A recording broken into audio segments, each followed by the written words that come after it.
All Ripon City Council closed session to order. Do we need a roll call now? We do that later, right? During the regular meeting? Okay, so we're in. Kevin. Oh, sorry. Yes. Lisa, is there any public comment on? No, there's closed not, session? Mr. Mayor. Thank you. See, I already knew that. All right. Now we're gonna go offline. Offline.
So we will call the meeting back into open session and go into pledge of allegiance. Yes, Mr. Steve, would you lead us in the pledge? I would love to, thank you. I pledge allegiance to the flag of the United States of America and to the republic for which it stands, one nation, under God, indivisible, with liberty and justice for all. Please stay standing for the invocation. Our Heavenly Father, we thank you for a community to live in, and a place to live and work and serve that is so blessed as Ripon is. Thank you for the folks making decisions and guiding our community. May you bless them in their decisions, the deliberations, the discussions, and we just thank you for all that we have. May you bless this time, and we thank you. And in your name we pray. Amen. Amen. All Now, don't start crying. right. Lisa, could you do a roll call, please? Councilmember Tim Wheeler, Here. Leo Zuber, Here. Mike Restucia, Present. Vice Mayor Dean Euchre, Here. Mayor Daniel DeGraff. Here. Public discussion, was there any public comments prior to the meeting? I have no public comments on items not on the agenda. Okay, before we get into approval of minutes, Tom, would you like to do a readout of closed session, please?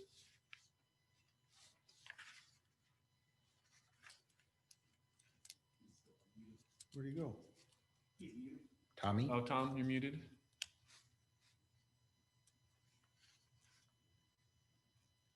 I knew I was going to do that. I'll start all over. Council did meet in closed session at 5 p.m. prior to tonight's meeting to have a conference with the labor negotiator to get updated information on the city's finances, which will shape discussions with the unions later on, and to consider an employee retirement of a public employee pursuant to PERS guidelines. And that is, other than that, there were no other agenda items or discussion or decision-making that we need to disclose tonight. Thank you. Moving on to approval of the minutes for the regular meeting from December 8th. I move that we approve the minutes of December 8th. Second. Oh, that's right. Do we have to vote on the thing? You have to do it the right Wait, way. Dean's not here. We should do a roll call since Yeah, Dean's not we here. Okay, we'll do a roll call. Lisa, please. Councilmember Tim Wheeler, Yes. No, she can do it. Oh, okay. Leo Zuber, Yes. Mike Restucia, Yes. Vice Mayor Dean Euchre, Yes. Mayor Daniel DeGraff, Yes. passes 5-0. All right, moving on to approval of the agenda as posted or amended. Is this where we make the change? or Full is it- items, oh, Pull the yes. items Yeah. there. This is where we tell you we're pulling, right? I have two items.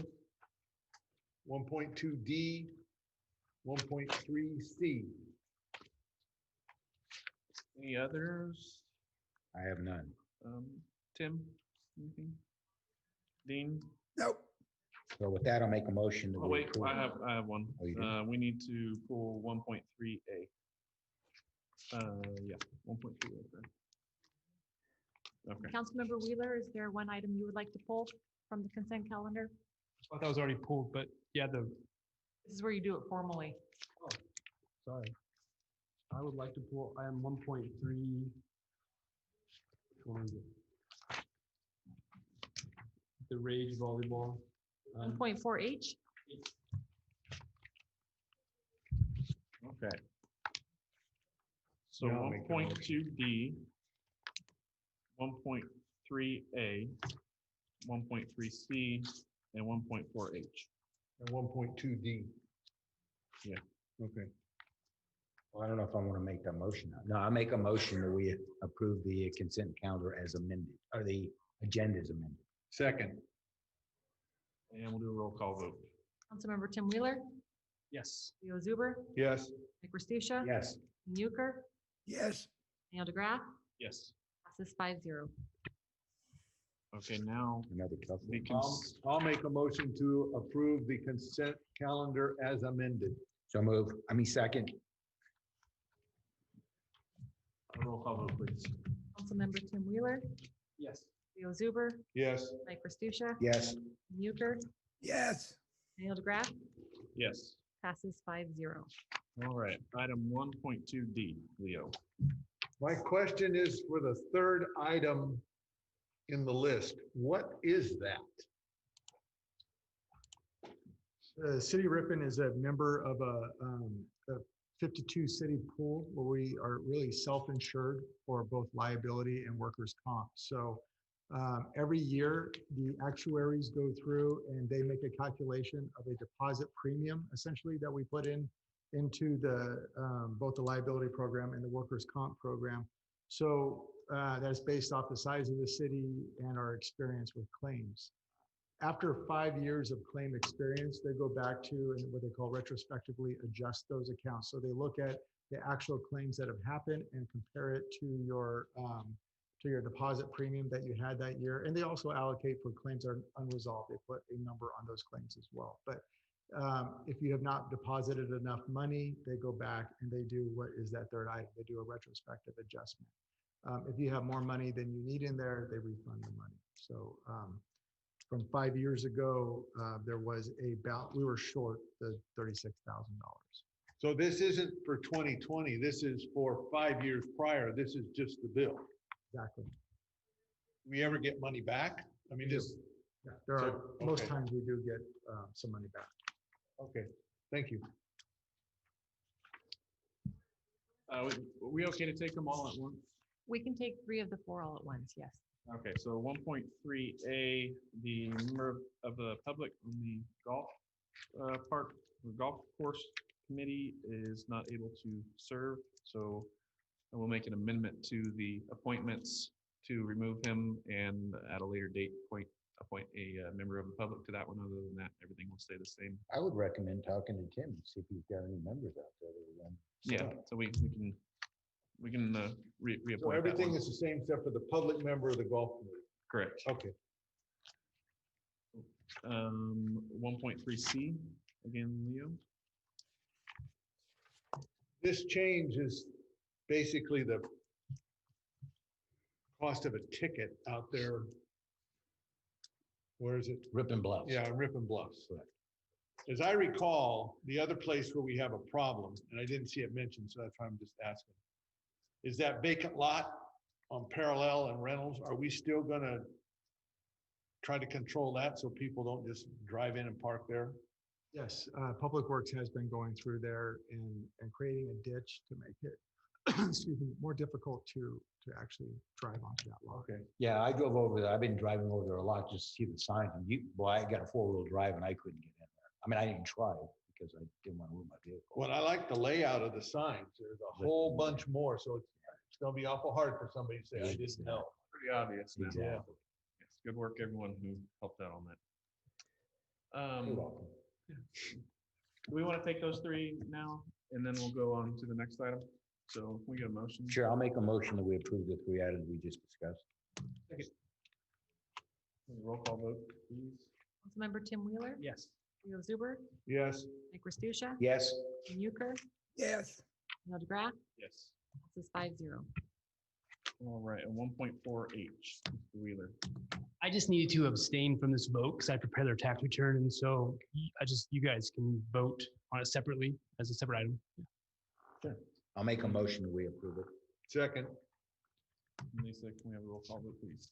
Councilmember Tim Wheeler has abstained, so Councilmember Leo Zuber, yes. Mike Ristusha. Yes. Dean Euchre, Yes. Neil deGraff, Yes. motion passes 4-0. All right, moving on to resolutions.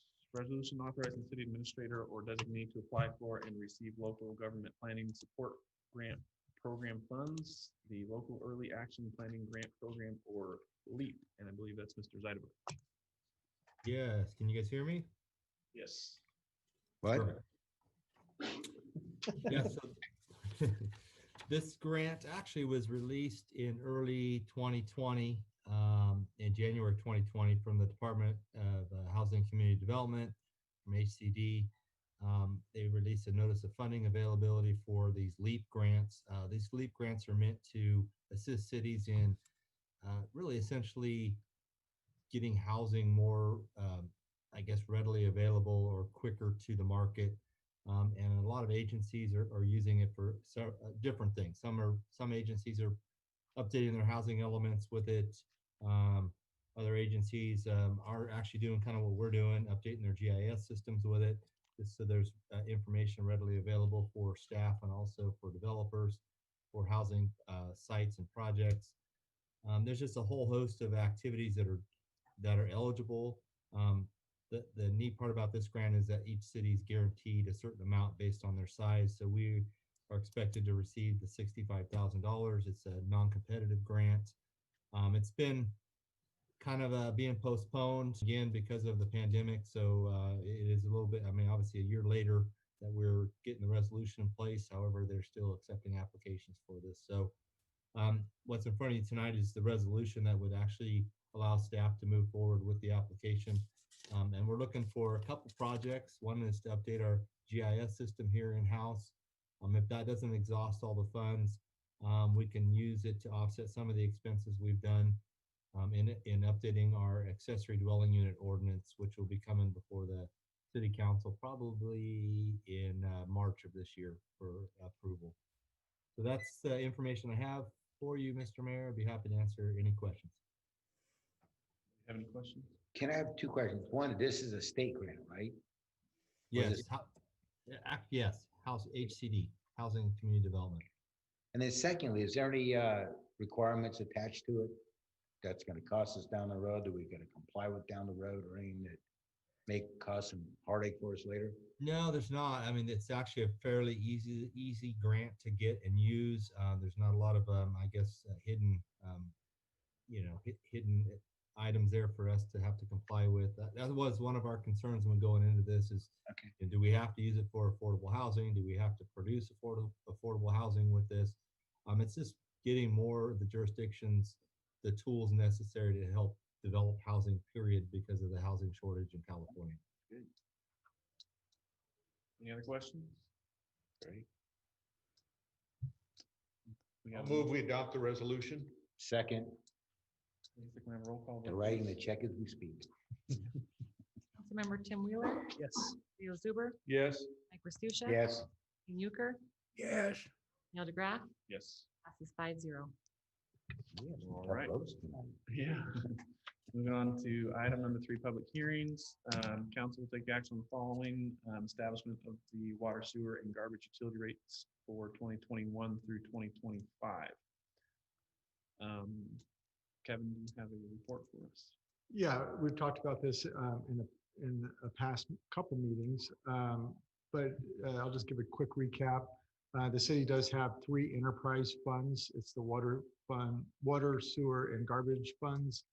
These are operated in a business type manner where the city charges the customers or residents and businesses for the services from these funds, and then the revenue we get is how they're paid for. There's no other money that's transferred into these, nor do we use any of the revenue for other services provided by the city. As required by state law, the utility rates are set through what they call a Prop 218 process. And that's what we've started going through or going through now. And we can set those for a maximum of 5 years. So we've done, last time we did this was in 2015. And now again, going through the same process. As we talked about in November, the 218 process includes providing written notice to all property owners that receives these services. And it includes what the proposed rates are. We give them the date for the public hearing, and we also provided a protest ballot. So if there is 50% plus 1 of the protest ballots received by the city, these utility rates would not go into effect. With that, I'm happy to answer any questions. Any questions from council? Dean? Just that mailer, is it a yes, no, or just against? Or just throw it away? It's only against, it's just a protest ballot. Okay, thank you. Did you mention how many we got? That's how it's gonna be. We're getting there. We haven't closed the public hearing yet, so there's Oh. still time to count them. All right. Any further questions I from should council? also say it. Hearing no further questions, we'll go ahead and open up the public hearing. Seems it is close to the public here tonight. Comments were due through internet to Lisa, was there any public comments? And if so, could you please read them out for us? Yes, there were. I have an email from Kenneth McFetrick, which says, hello, I would like to vote against the proposed utility increases for the city of Ripon. Thank you. And just so that you know, anyone that did send emails in, something like that, that is a protest ballot through the email, we do not accept them through email, but we did, through the end of yesterday, email back people that had emailed that way and told them how to go through the protest process. Okay. I received an email that is unsigned from a NVRPC1 that says, so tired of being ripped off big time in every possible way. No more taxes of any kind for any reason. If you can't do with what you have, don't do without. I received an email from a Corinne.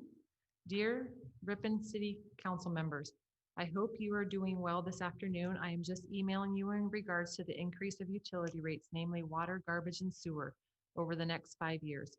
Please do not increase our rates, especially during a time like this. We are all facing a worldwide pandemic and should be kinder and more understanding towards each other and our struggles. Not everyone can afford such an increase. My family and I have been through a lot and even lost a family member due to COVID. So many other people are facing hardships and going through a great deal during this time. We would be extremely grateful if you could take our opinion/vote into consideration. We are saying no to increasing our utility rates. Hope you will understand where we are coming from and express empathy for those who cannot afford an increase in anything right now. Hope you will consider my vote. Thank you in advance, and I pray you are all keeping well. Sincerely, Karen, a Ripon resident. An email from Simi. Hello, Ripon City Council. I request not to increase our utility rates. Thank you, Simi. And then to whom it may, this is from a Sharon Samra. To whom it may concern, I vote to not have Ripon utility rates increased. Thank you. And those are all the comments that I have received. Oh, wait.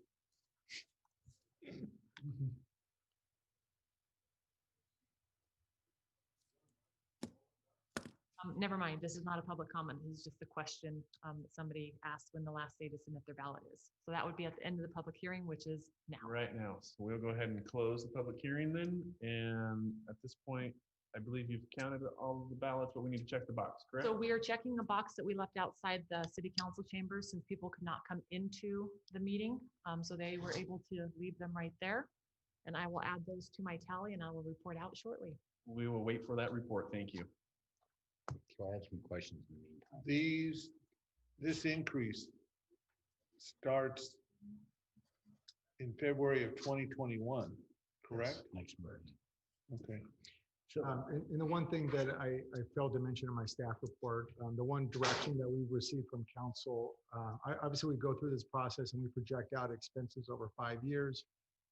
We do go back every year as required by the city council and review that before implementing the rates. And over the last 5 years, both water and sewer, the full rates that were approved through the 218 process were not implemented. That's what I was going to say. This is the maximum we can increase it every year. We're not required to do that. Exactly, yes. And again, it is just to cover the cost of providing the service. There's no other funds that are in or out of this fund. Right, and we have, and that's a good point, because we lose control over the energy that we get charged from PG&E, cost of chemicals, other operations that are part of that, we have very little control over. So I have a couple of questions and comments. So number one is, if we don't meet the threshold to not raise rates, we raise rates. Otherwise, we're going against everybody else who wanted the rates increased to provide the service, right? So I mean, it's like we're following the law. I don't know how the votes are going to turn out yet, but either way, number one. Number two, a question, and then I have a comment later. Question is, and I understand what, and I sympathize with the people that can't afford it. Do we have a program that these people said that they, they're in a bad situation, maybe they've lost their job? Do we have any kind of program that people can come in and kind of we can work with, and I mean, they have to prove obviously we got a bad situation, because we don't want people to say, I really can't afford it, and they really can. But the people that really can't, do we have a program that can help those people that we work with? Lisa, can you answer that question, please? We do have a low income discount for those that qualify. And their tax return from the prior year is what's needed as documentation for that. It lists their gross income and their number of dependents, people in the household. However, if something has changed since last year, they just have to certify what the change would be like if they lost their job or something like that. Okay, because I'm thinking they lost their job in October, or maybe they had a good job up until October, now they're not working, so what they made before doesn't. Yeah, okay, thank you, that's good. So I think that's good for the public to know.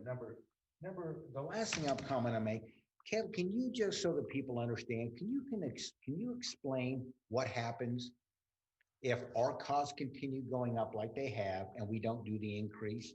Is it a bad service? Is it poor water quality? What happens? So that people really understand, we're not doing this because we want to, it's because of reasons. Yeah, so if we ever end up in a situation where the expenses are exceeding the revenue we're getting from the ratepayers, it's really going to come down to two options for the city council to consider.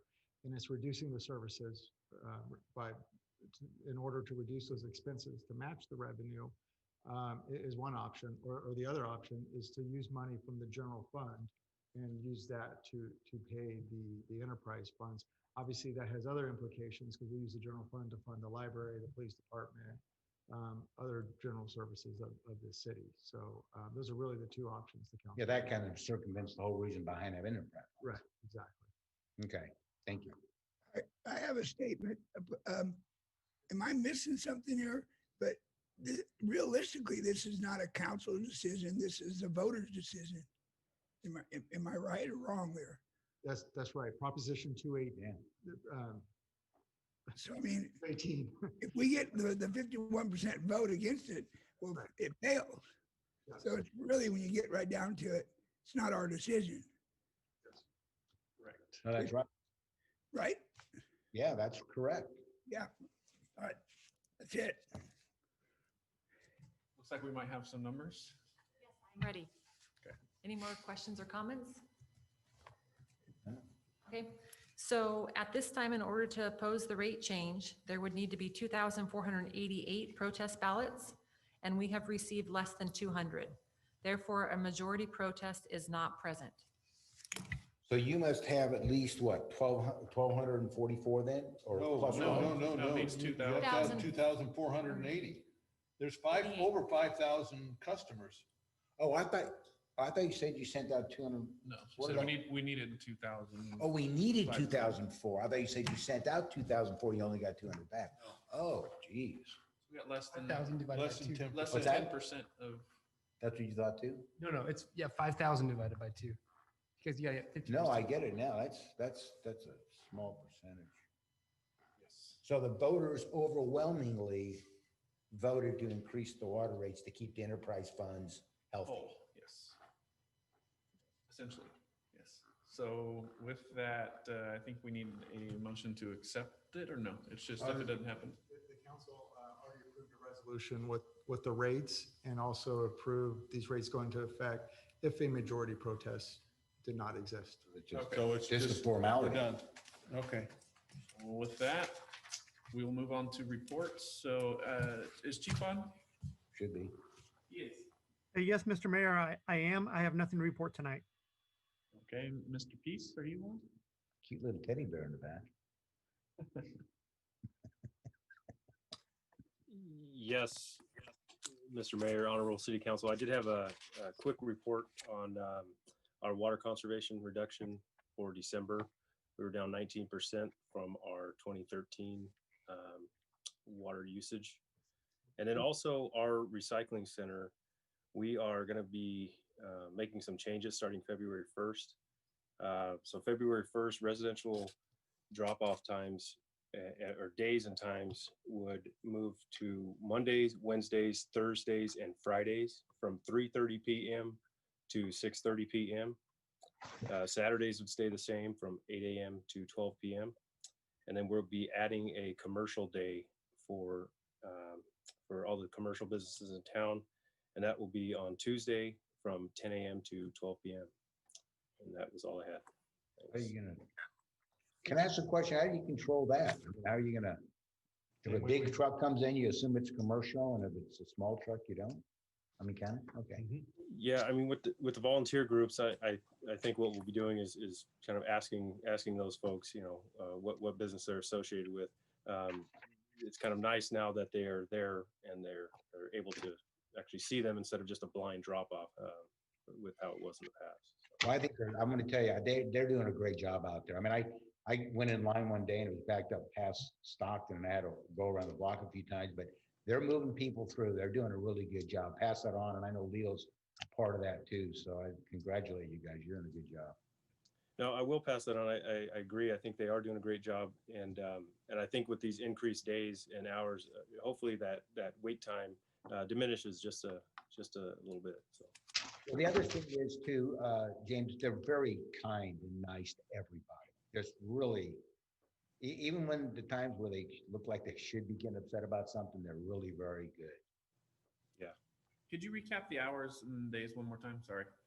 Yeah. So residential, so standard residential will be Monday, Wednesday, Thursday, and Friday from 3:30 p.m. to 6:30 p.m.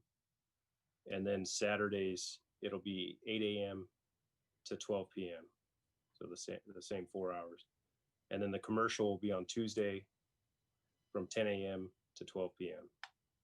We're adding 2 residential days. That's good. Yeah, 2 extra days for residents. Yeah. That's excellent. Thank you. Great. Really nice. Okay, Mr. Stevens. Nothing to report at this time. Thank you, Mr. Zeidenberg. That's Bubble Works on. Yeah, I've got a couple items for you. We have nothing scheduled for the January Planning Commission meeting, which would have been next Monday. So we do have a couple items for the February meeting already, but nothing for next week. And I did want to give a quick update on the Phase 2 Small Business Grant Assistance Program. It did close last Wednesday at 5 p.m.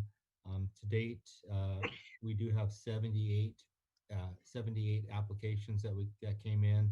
Majority of those were reapplications from Phase 1, but there was probably 10 to 12 new businesses that applied this second go around for the grant that did not apply during Phase 1. So yeah, we ended up processing 78 of them. The last checks will be cut this week and going out, and I think we've got a lot of happy businesses in town, and did get a lot of emails from those folks thanking the city council. I have a question. I have one. Ken, Go ahead. No, go ahead. Ken, I have a question for you. I thought I saw an email today said the lights at Hoff and Colony were turned on, but I went over there today and it's still flashing. What's this? Oh, Maybe tomorrow. never mind. I think we're later in the month. Lights are on, nobody's home. Well, I'm looking at the 13th and the 13th tomorrow. I have a question. One of the parts of that grant program was we were going to send some money to the chamber for all the work they did to get it going and keep it going, get 78 people, it sounds like, to apply. So there's enough money in the budget that once the grants are paid, the chamber gets their money too? Yeah, so with round Phase 2, the council reallocated up to 300,000 for that program. What we ended up handing out to businesses was 234,000. What I think the motion that the council did when we re-upped the program was to pay $150 per application to the chamber. And that also goes back, in my opinion, to kind of Phase 1 is where the chamber really did a lot of legwork because we didn't have the business contacts at that point. So with that being said, with the 78 applications, we would be cutting a check for $11,700 to the chamber for their assistance. Thank you. Kenny, do we know if anybody else besides the chamber assisted any businesses in getting their applications in, like any local, nonprofits of any sort that, because my concern was that, maybe we're sending money to the chamber and maybe somebody else helped as well. I'm not aware of it. I mean, we did get some questions this here at City Hall, and we'd helped them through some of the applications. I'm not aware of another organization or somebody else that might have helped some folks, but that's not to say it didn't happen. Any other question? No, thanks, Ken. Thanks, Ken. Phyllis.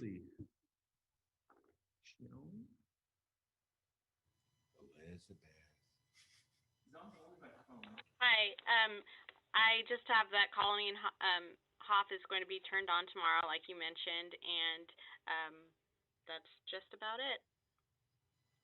That's a All right. biggie. Yep, that'll be a big one. Been Yeah. waiting for a while. I'm gonna probably drive up to a green light and stop. Yeah. me too. Yeah. I think you wouldn't be the And only- Better than the opposite. I know. Hey, you get rear-ended. I don't know. the East Main handicap ramp was also completed, and Stockton Avenue project is advertised and is bidding later this month as well. Cool. I feel like we've been hearing that forever. I know. but We're looking forward to that project getting going, so keep up the good work. Mr. Terpstra. I have no report tonight. Excellent. And Mr. Warner. Thank you. Mr. Wheeler. I have nothing to report. Mr. Zuber. I'm all good, nothing to report. Mr. Stucci. Nothing to report. That's amazing. I said it all last month. Okay, Mr. Euchre. Nada. All right, well. He with doesn't that- speak Spanish. I speak Spanish. I do. I understand nada. I will finish with my report then. To the members of the public who are listening and who were engaged, thank you. Appreciate you listening and commenting. With that, we're done. Thank you. Meeting adjourned. Meeting adjourned.